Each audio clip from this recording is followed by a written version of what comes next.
Hello and नमस्कार। Love infinite channel में आप सभी का हार्दिक स्वागत है।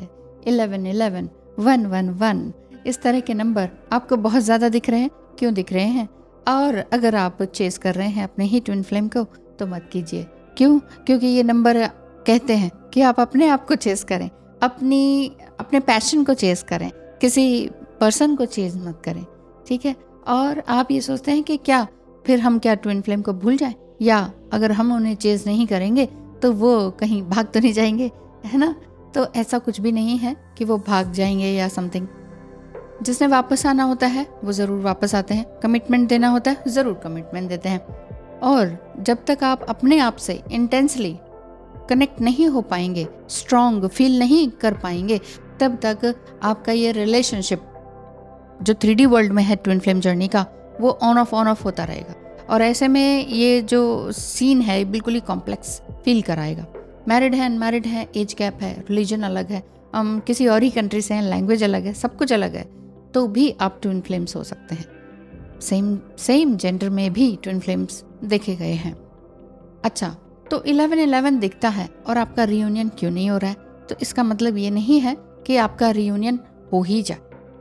ट्विन फ्लेम जर्नी में अगर आप ये देखते हैं कि आपके एंजल नंबर्स आपको बहुत दिख रहे हैं, जो कि हम बताते भी हैं कि ये एंजल नंबर्स जो है पर्टिकुलर, ये आपके रियूनियन के साइन है, लेकिन इसका मतलब ये नहीं है कि आपने नंबर देखा और रियूनियन हो गया। क्योंकि कई बार क्या होता है कि आप, ये साइकोलॉजिकल इफेक्ट है, आपने वीडियो देखा कि ये नंबर दिखने से रियूनियन होता है और आपको वो नंबर्स दिखाई देने लग जाएंगे और आप सोचेंगे रियूनियन होने वाला है। रियूनियन इतनी आसानी से नहीं होता है। इसमें वो जो आपका सेपरेशन फेज आता है वो बहुत लॉन्ग सेपरेशन गैप आता है। और अगर जिस सेपरेशन टाइम पीरियड में डिवाइन फेमिनाइन एनर्जी ने बहुत हार्ड वर्क किया है, इमेंस इनर वर्क किया है, तब जाके ट्विन फ्लेम रियूनियन हो पाता है। और लेकिन आप लगातार कनेक्ट करते रहते हैं, डिस्कनेक्ट होते रहते हैं, इसका मतलब ये नहीं है कि आपका सेपरेशन हो गया। आप गिनती मत कीजिए, मेरा सेपरेशन ना एक टाइम हो गया, 2 3 4 8 बार सेपरेशन हो गया, ऐसे मत गिनिए। मेन चीज़ ये है कि आपने सेपरेशन टाइम पीरियड में क्या सीखा आपने। सिर्फ रियूनियन के लिए नहीं कि अच्छा अब सेपरेशन हो गया, अब लास्ट स्टेज आने वाली है, लास्ट स्टेज होगी रियूनियन, वो तो हमें ईजिली मिल जाएगा। कोई भी चीज़ इजीली नहीं मिलती है। नो पेन नो गेन, ये आपने देखा, सुना, समझा और परखा हुआ होगा। आप चाहे हैप्पीली मैरिड हैं, चाहे ट्विन फ्लेम से आफ्टर मैरिज आप मिले हैं, आपका ट्विन फ्लेम हो सकता है आपके स्टूडेंट हो सकता है कि आपका कोई वर्कर हो, आपके पार्टनर हो, प्रोफेशनल पार्टनर हो, या आपके लाइफ पार्टनर हो, ये भी हो सकता है। तो लेकिन ऐसा नहीं है कि अगर लाइफ पार्टनर है या, अच्छा हाँ, एक किसी ने कमेंट किया था, बोलना बहुत आसान है कि आप अब किसी और को चूज़ कर सकते हैं अगर ट्विन फ्लेम नहीं है। आपकी तो शादी होगी ना, इसलिए आप इतना इजीली बोल रहे हैं। शादी होना कोई बहुत बड़ी और बहुत ही बिग इवेंट थोड़ी ना है, कोई ट्रांसफॉर्मेशन थोड़ी ना है। जस्ट शादी हुई है, शादी के बाद क्या बच्चे होते हैं, जस्ट सिंपली वही चीज़ है। लेकिन ट्विन फ्लेम जर्नी में शादी होने के बाद भी जो कपल्स हैं उनको बहुत सारे ट्रॉमेटिक सिचुएशन से गुजरना पड़ता है। क्यों? क्योंकि इसमें आप दोनों एक साथ ही नीचे गिरते। ऐसे अगर आप अलग अलग हैं तो एक ऊपर जा रहा होता है, एक नीचे जा रहा होता है, अप एंड डाउन की एनर्जी रहती है। लेकिन जब आप कपल होते हैं ना, तो दोनों को बहुत सारी चीज़ें एक साथ देखनी पड़ती हैं, चाहे वो फिजिकल पेन है और या फिर आपका फाइनेंशियल क्राइसिस है, मेंटल क्राइसिस है, स्पिरिचुअल गेन है। दोनों एक साथ ही गेट टुगेदर उनका चल रहा होता है, एक साथ ही। मतलब समझ नहीं आता कि कौन संभाले। अब कोई तीसरा आके तो नहीं संभालेगा ना, खुद ही संभालना होता है, वो ज़्यादा टफ होता है। अब जैसे मैं आपको कहती हूँ इग्नोर करो, ब्लॉक करो या समथिंग, बात मत करो या जवाब कम दो। हस्बैंड वाइफ ही हैं, नाश्ता बन रहा है, कुछ और हो रहा है ना, साथ में हैं, बच्चे हैं, सेम फ्रेंड्स भी हैं, फ़ोन नंबर्स भी हैं, तो वो कहेंगे ज़रा भाई साहब को ये बोलना। तो अब मेरी बात नहीं हो रही तो कैसे बोलेंगे? तो मेरे कहने का मतलब है कि जो भी कपल्स में हैं ट्विन फ्लेम जर्नी में, वो रियली बहुत ज़्यादा तकलीफ में रहते हैं और सालों साल लग जाते हैं इस चीज़ को समझने में कि वाकई ये ट्विन फ्लेम जर्नी है कि नहीं। और ट्विन फ्लेम जर्नी में बार बार फिर शक भी आता है। आप लोग दूर हैं, आप अपने आप को समझ सकते हैं, अपने आप को टाइम दे सकते हैं। अदरवाइज साथ में रहते हुए टाइम निकालना अपने लिए योगा मेडिटेशन वगैरह वगैरह करना। क्यों? क्योंकि उधर तो एनर्जी जा ही रही है, उधर तो सामने वाला देख ही रहा है कि कौन क्या कर रहा है। लेकिन फिर भी आपको हेल्दी बाउंड्रीज साथ में रहते हुए अगर आप क्रिएट कर पाते हैं, अगर आप कपल भी हैं, तो बड़ी बात होती है। बहुत मुश्किल है, इतना इजीली मैं यहाँ पर अब बोल पा रही हूँ ना। और अगर आप 4-5 साल पहले मुझे देखते तो मैं ऐसी ना तो दिखती थी और ना ही मैं इस तरह से बोल पाती थी। बहुत सारे इफेक्ट्स पड़ते हैं ट्विन फ्लेम जर्नी में डिवाइन मस्कुलाइन के। डिवाइन मस्कुलाइन की जो भी नेगेटिव एनर्जी है वो खुद पर डिवाइन फेमिनाइन पर हावी हो जाती है। तो इस तरह से ये कभी भी नहीं था कि मैं इतने आराम से कॉन्फिडेंटली सब कुछ बोल पा रही हूँ। बिल्कुल भी नहीं, समझ नहीं आता था करना क्या है।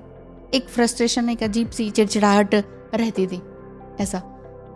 हाँ, तो मैं ये कह रही हूँ कि अगर 1111 नंबर आपको दिखाई देते हैं तो इसका मतलब ये नहीं है कि आपका रियूनियन हो जाएगा। इसका मतलब ये है कि आपका कुछ साइकिल एंड होने का है या डिवाइन ऑर्डर है कि आप ये इसको ख़त्म करें, इस साइकिल को, और आगे बढ़ें।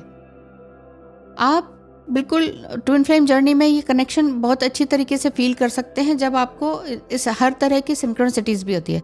कुछ लोग ये भी कहते हैं कि मैडम हम कब तक ये ऑन ऑफ चलेगा, सालों साल हो गए, समझ ही नहीं आ रहा। या हम कहते हैं कि ठीक है हम तो इस जर्नी से बाहर ही निकल रहे हैं, लेकिन फिर भी हम बाहर नहीं निकल पाते और हम सोचते हैं बाहर निकल रहे हैं, चलो अपने ऊपर फोकस कर लें। तो क्या होता है कि सिंक्रोनिसिटीज हो जाती हैं, उनके नाम दिखने लग जाते हैं, उनके बर्थ डेट वगैरह दिखने लगता है, ड्रीम आने लगता है, थॉट आने लगते हैं। ड्रीम एंड थॉट, ये जो चीज़ आपके बस में नहीं है उसको आप बस में करने की कोशिश मत कीजिए। मेरे कहने का मतलब उसको कंट्रोल करने की कोशिश मत कीजिए। जो भी चीज़ आपके कंट्रोलिंग पावर के दायरे से बाहर है, जो चीज़ सब कुछ डिवाइनली हो रहा है, डिवाइनली गाइडेड है, उसको डिवाइनली चलने दीजिए। Just go with the flow वाली एनर्जी होनी चाहिए। ठीक है, ड्रीम आया, ओके, थॉट आया, ओके, उसी थॉट में बैठे मत रहिए। अच्छा ऐसा थॉट आया, अचानक से मुझे ये ऐसा ड्रीम आया, क्या मीनिंग होगा, search decode and this and that करने लग गए आप, search and research. And then फिर आपको लगता है ओह 4 घंटे 5 घंटे 10 घंटे आज का तो सारा ही दिन उसमें चला गया। तो हम तो परेशान हो गए, हमने तो सोचा था आज ये काम करेंगे, ये तो थॉट ही आ गया, ये तो ड्रीम ही आ गया। ऐसा मत सोचिए।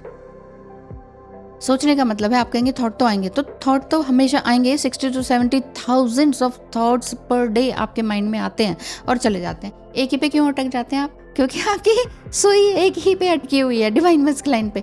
डिवाइन कहते हैं मुझे ध्यान लो, मेरे शरण में आ जा बालक, मैं तुम्हें वो सब कुछ दूंगा जो तुम वाकई, तुम्हारी सोल जो चाहती है, जो तुम्हारी सोल पिछले जन्म से क्रेव कर रही है, वो सब मैं तो तुम्हें दूंगा। लेकिन हम क्या करते हैं, हम डिवाइन मस्कुलाइन के पीछे भागते हैं एंड देन डिवाइन को थोड़ा सा साइड कर देते हैं। तो फर्स्ट प्रायोरिटी आप दीजिए अपने डिवाइन को, दूसरी प्रायोरिटी दीजिए अपने आप को, एंड थर्ड प्रायोरिटी दीजिए आपके डिवाइन मस्कुलाइन को। और प्रायोरिटी उनको देने की ज़रूरत ही नहीं है, सीधी सी अपने ऊपर काम कीजिए 100%। आपके डिवाइन मस्कुलाइन कहीं नहीं जाते हैं, आपका डिवाइन जो ईश्वर है वो आपको, आपके पास आपका डिवाइन मस्कुलाइन को खींच कर ले ही आते हैं।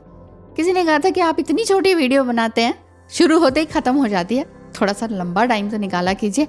ओके, अगर आपको पसंद है कि लॉन्ग वीडियो देखी जाए तो मैंने इस तरह से अभी लॉन्ग वीडियो बनाई है और थोड़ा सा स्लो बोलने की कोशिश की है, ताकि बहुत लोगों को शिकायत रहती है कि इतना फास्ट मोड में क्यों बोलते हो, थोड़ा ध्यान से आराम से बोला करो।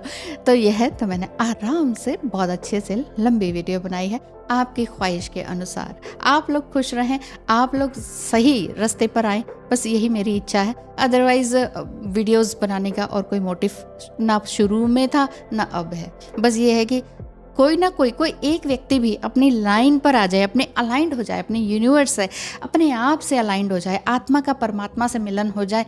बस मेरी बस यही ख्वाहिश है। कोई एक व्यक्ति भी अगर अपना जीवन को सुधार लिया, मेरा तो मोटो पूरा हो गया इस जीवन का। थैंक यू सो मच, धन्यवाद, नमस्कार। मिलेंगे कल फिर।